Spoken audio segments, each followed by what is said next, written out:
Top news stories, Macomb County roads. Nick. Another bridge in the area is out, and this one could be closed for a lengthy bit of time. Coming up, I'll tell you just how the county plans to fix this problem. Legislative bills introduced and our Shelby trees. All this plus much more, but back to that top news story. Macomb County officials met recently, all saying they've had enough with these crumbling roads. Nick Buckler reports on scene. Another road closed?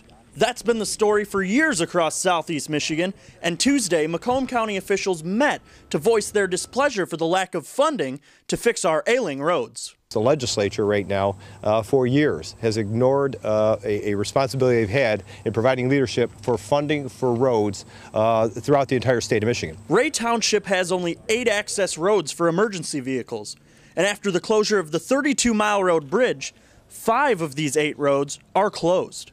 We desperately need something done here to improve our ability to serve our residents. I understand cross traffic from commercial and residential and entertainment things are important, okay? But when it comes to lives, I think we desperately need to have these bridges opened. And just how much will this bridge cost alone? The bridge replacement itself is $2.1 million. If you add in engineering costs to design it and inspect it, $2.5 million. Although that is just an estimate, it's a lot of money considering there is currently no funding for this project. But there has to be a logical reason, doesn't there?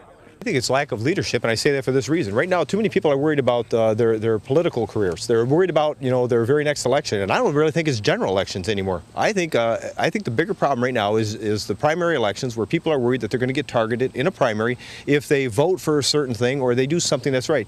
Unfortunately, leadership takes courage. Sometimes it's going against the grain. It's doing something that may be controversial, but doing something that has an overall good for those that you represent, and that's the entirety of the constituency. So I think right now the biggest problem is they're more concerned about election seasons coming up and their primaries than they are the real issues facing us, and that's without question roads and road funding. This is a legislative issue. The legislature needs to put politics aside. Whether the funding is coming from additional revenues that are more simple and carefully thought through than Proposal 1, or whether they're coming from other cost cuts, such as Pete Lucito's idea that's languishing in committee due to politics and due to vested interests of others. Something has to be done. I need to put politics aside, reach down deep, and come up with a solution to this problem because it's impacting real people's lives. Now, the 32-mile road bridge will get fixed by 2016, even if that means putting off another project to do so. For Shelby This Week, I'm Nick Buckler.